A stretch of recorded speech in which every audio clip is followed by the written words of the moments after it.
In order to fully understand what psychology is viewed as today, it started off with many schools of thought that formed and shaped the definition that we use today and that psychologists use to study, even though it is forever changing.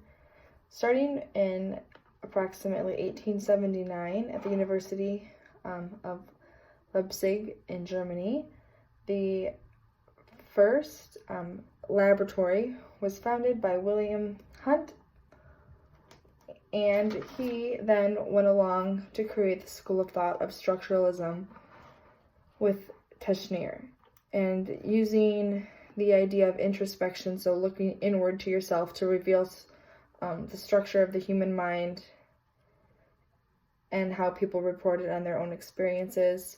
This was, though, somewhat unreliable due to the fact that things varied from person to person and that everyone views their own experiences and how they react differently. Then became functionalism, came from Charles Darwin and James, and that was how the mental and behavioral processes function, enabling organisms to adapt, survive, and kind of flourish. And this kind of created the idea somewhat of natural selection, kind of the idea that different traits and different ways that we do things create how we survive and flourish. And William James created the principles of psychology, which is now used today for a lot of psychologists to study what they do. Another important aspect to add in is that the first woman president of the American Psychological Association was Mary Catkins, even though she was denied a degree from Harvard. She became the first female president in 1905. So then became, from about 1920 to 1960, behaviorism became the popular school of thought and took over what functionalism and structuralism was, although these are still used in the definition and the creation of psychology as a science. Behaviorism was the view that psychology should be an objective science that studied behavior without reference to mental processes. And most people and most psychologists today agree that psychology, yes, should be viewed as an objective science, but two, that we should not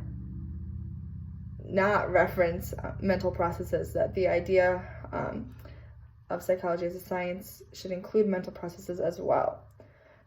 Sigmund Freud became very popular next with his psychoanalytic psychology, or the Freudian approach, which emphasizes the ways that our unconscious mind and our experiences, especially from childhood, affect our behavior, and how that is a major thought of psychology and how we should look at people and how they live their lives. Next would be the humanistic psychology approach by Carl Rogers and Abraham Maslow, and about later in the 1960s. This is after the Freudian approach, and that was the focused on human need for love and acceptance and human growth potential, and then that's how psychology should be viewed, that's the main driving points for people and their thoughts. So through all of these things, it's led to many other thoughts of psychology, such as like the natural evolutionary psychology, cognitive psychology, many different things that do that, but these fundamental schools of thoughts were the driving points for the beginning of psychology, which now we define as the science of behavior and mental processes. So it uses parts of, such as behaviorism, that is an objective science, but it does, unlike behaviorism suggests, include mental processes, which, since structuralism said that the human mind and the mental processes should all be included. So since before even 300 BCE, we see Aristotle and other philosophers talk about psychology and the idea of using human mind as a science and behavior and trying to understand the processes of it all.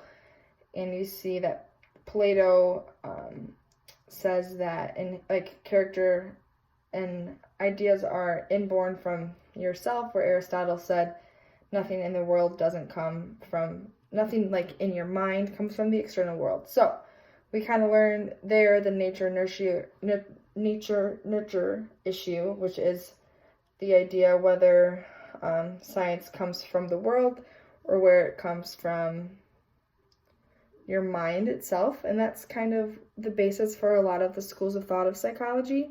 So it's a very interesting science, and it's a very interesting and intense field to study. I think that psychologists have a lot of different ways that they can look at the human mind and the approaches that they can take while they do their studies. And so those are basically the schools of thought that created our definition today of the science of behavior and mental processes as the definition of psychology.